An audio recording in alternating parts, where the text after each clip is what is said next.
तिथे बसलेले 103 वर्षाचा तरुण मनुष्य असं यांनी वर्णन केलं होतं. त्यांच्या इतका उत्तम गोंधळ राजकीय माणसाला सुद्धा घालता येत नाही तुम्हाला सांगतो.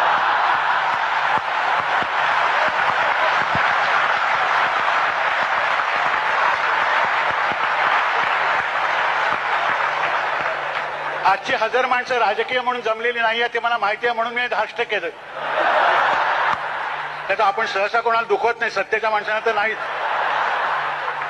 तर असे राजाराम बापू आहेत. त्याच्यानंतर आपण नेहमी विद्वत्ता म्हणजे प्रखर वगैरे असं बोलत असतो, नेहमी तेजस्वी जळजळीत वगैरे. परंतु ज्यांच्या विद्वत्तेमध्ये शारदीय चांदण्याचा आनंद आपल्याला लाभतो असे आमचे लक्ष्मण शास्त्री जोशी. की विद्वत्ता ही किती शीतल आणि सुंदर असू शकते असं जर कोणी मला विचारलं तर मी सांगेन की तुम्ही लक्ष्मण शास्त्री जोशींच्या सहवासात 1 तास घालवा म्हणजे तुम्हाला चांदण्यात न्हावून निघाल्यासारखं वाटतं की नाही बघा. नाही वाटलं तर तुम्ही जन्मजन्माचे गलिच्छ आहात असं समजा आणि जा.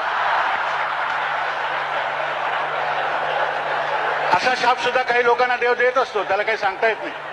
ही सगळी अशी माणसं बसलेली असताना मी आभाराला शब्द कुठून आणू मला खरोखरच माहिती नाही. एक तर आभार धन्यवाद वगैरे मराठी शब्द नाही. कोणाच्याही घरी तुम्ही गेलात, काही जरा पिठलं पिठलं खाल्लं, काहीतरी चांगलं जेवलं, आज तुमचा आभारी आहे म्हटलं मा कृत्रिम नाटकी मनुष्य असं. आम्हाला नाटकाची इतकी भीती आहे नाटक वाटलेल्याची की पाय धरून नमस्कार केला तरी बापटला वाटलं हे अभिनय नाही हे लोकांना सांगावं.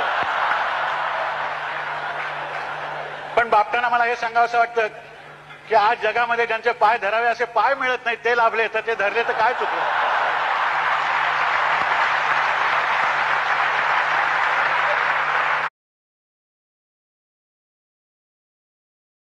अशी सगळे माणसं प्रत्येकाचा गोवारी करायत. हवा तज्ञ असून सुद्धा यांचा हवामान अंदाज बरोबर आला.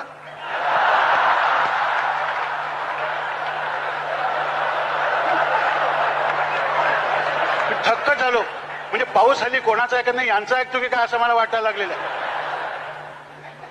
कारण आमच्या पुण्याचा हवामान तज्ञ the Poona climate doesn't agree with me म्हणून सोडून गेला होता.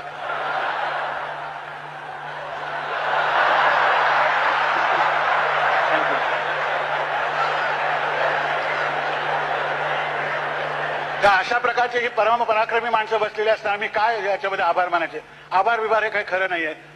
मला तर एवढंच वाटतं की मराठीमध्ये काय काय भारतीय संस्कृतीत जिथे आभार विभार मानत असतील ते मानू देत बिचारे. पण मराठी माणसाला ते आभार मानतो धन्यवाद देतो म्हटलं की हे खोटंच बोलतायत असं वाटतं. किंवा मराठी माणसाला जर फार हळू बोलायला लागलं तरी डोंगी असं वाटतं. इतक्या आपण मोठ्याने बोलत असतो एकमेकाशी, मोकळेपणाने बोलत असतो. केव्हा आलं बरं वाटलं आलं असं म्हटलं की महाडोंगी आहे. अशा प्रकारचं आपलं हे आहे. तर आभार विभार कसले मानणार मी. या लोकांनी आम्हाला अतिशय सुंदर भेट दिली आहे. ते काय आपल्याला तिथून लक्षात आलं तो लामण दिवा आहे. हा लामण दिवा मी एवढंच सांगतो की आम्हा सगळ्यांच्या घरी सदैव पेटत निश्चित राहील. फक्त तेवढे तेलाचे भाव खाली आले तर बरं होईल.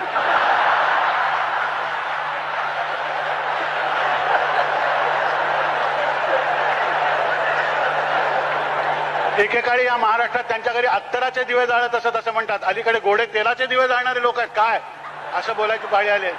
तेव्हा तेवढे नक्की येतील. पण त्यांना कल्पनाही त्यांनी दुसरा जो दिवा आमच्या अंतःकरणात लावलेला आहे तो स्नेहदीप आहे. तो जो दीप आहे ती जी ज्योत आहे ती आमच्या प्राणज्योती बरोबरच मालवली तर मालवेल तोपर्यंत ती चैतन्याने युक्त अशा प्रकारची राहील एवढं मी सांगतो.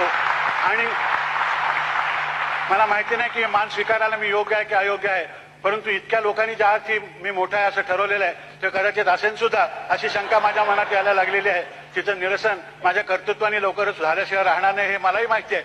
परंतु आपण एवढं प्रेम केलं एवढं दाखवलं. घरच्या माणसाने इतका घरचा आहेर याला मराठीत निराळाच अर्थ आहे.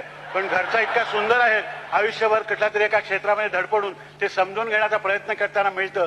हा मोठा महत्वाचा प्रसंग आहे. हा आजन्म लक्षात राहावा असा प्रकारचा प्रसंग आहे. आणि त्या प्रसंगाला आपण केवळ मराठी नावाच्या भावनेने जमलेले सगळेजण इथे एकत्र आहोत यांच्या साक्षीने मिळावा याच्यासारखा तर गौरव नाही असं मी म्हणतो. कारण ज्याला आपल्या भाषेवर प्रेम करता आलं त्यालाच दुसऱ्याच्या भाषेवर प्रेम करता येतं असंच मला वाटतं.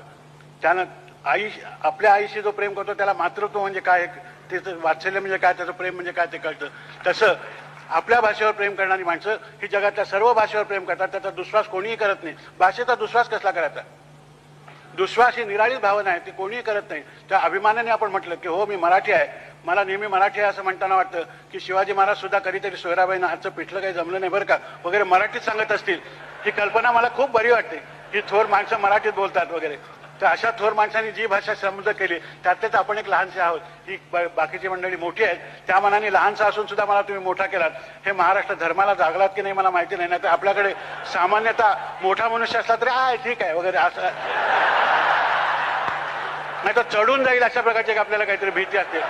आम्ही आता अशा वयात आलेलो आहोत की आता चढून जायचं असलं तर कोणातरी खांद्यावरच चढून जाणार. त्यामुळे ती भीती बाळगायचं काहीही कारण नाही आपल्याला.